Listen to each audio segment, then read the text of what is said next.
Hey there, everybody. Thank you for joining us for Devotionables, brief devotions for busy people. My name is Gabriel. We're in Genesis. We're going to talk about laughter and faith and the promises of God today.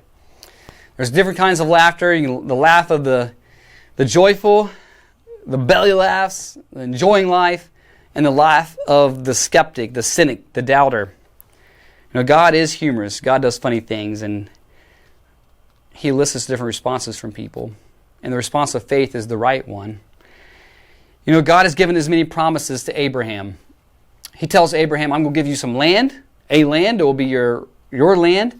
I will, through you, bless all the nations of the earth. And I will give you so many descendants that if you can count the stars in the sky or the sand on the seashore, you will be able to count your family members. Unreal. The problem for Abraham is that Abraham and his wife Sarah are old. They have no children. And we're going to read that really, biologically speaking, it's impossible. Impossible from a human vantage point. But through God, God is always faithful. Yet you and I, we get uneasy waiting for God. And so sometimes we think, we'll help God out and we'll move things along. We'll advance the ball down the field. Abraham and Sarah try this tactic with their mistress, Hagar.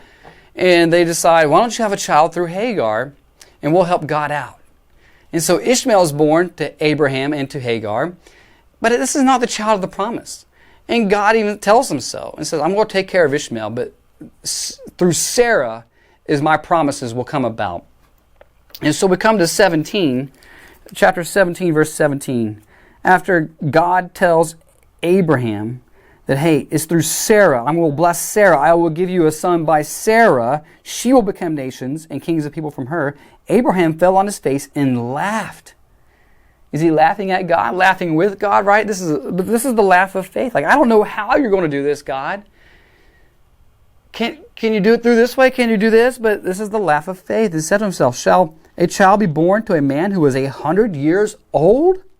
Shall Sarah, who was 90 years old, bear a child? And Abraham said to God, oh, that Ishmael might live before you. And God says, no. I'm going to take care of Ishmael, but I'm going to give you a son of the promise, and you will call him Isaac, which means he laughs. He comes up again in chapter 18, the Lord speaking to Abraham, I will come to you again this time next year, and your wife Sarah will have a son. Now, Sarah heard the Lord talking to Abraham. She was in the tent door behind. And we're told in the text in verse 11 that Sarah was old, advanced in years, and the way of woman has ceased to be with her. So again, impossible from a human biological standpoint. So Sarah laughed to herself, again saying, after I am worn out and my Lord is old, shall I have pleasure? The Lord said to Abraham, why did Sarah laugh and say, shall I indeed bear a child now that I am old? Circle this verse here, verse 14, 18:14. Is anything too hard for Yahweh? At the appointed time, I will return to you about this time next year, and Sarah will have a son. Sarah denied it, saying, I did not laugh, for she was afraid. And he said to her, no, but you did laugh. He who laughs last laughs best. God has the final word. God is in control. There is nothing too hard for the Lord. And in Genesis 21, He makes good on that promise. He makes good on the promise. Look at this, verse 1. The Lord visited Sarah as He had said. And the Lord did to Sarah as He had promised. And Sarah conceived and bore Abraham a son in his old age at the time at which God had spoken to him. Abraham called the name of his son who was born to him, whom Sarah bore to him. Again, through the promise, through Sarah.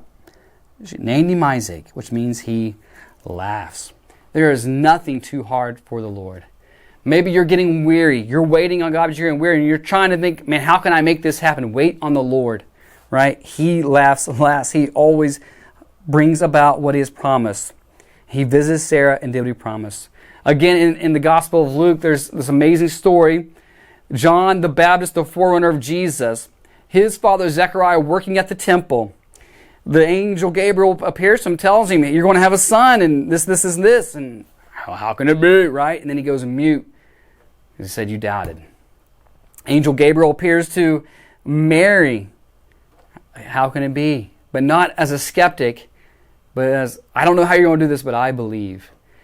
For nothing, Luke 1:37, for nothing is impossible with God. Later in the Gospel of Luke 18, after this exchange with the rich young ruler, and Jesus telling him how hard it is for the rich to enter the kingdom of heaven. It's easier for a camel to go through the eye of a needle. Again, God's humor, right? But through telling us a truth. But nothing is impossible with God. God is the God of the impossible, who calls things that weren't as though they are, who says, let there be light, and there is light, who saves and says to dead, dry bones, let them live. So take courage, be strong, wait on the Lord, laugh in faith. God's blessings on you today.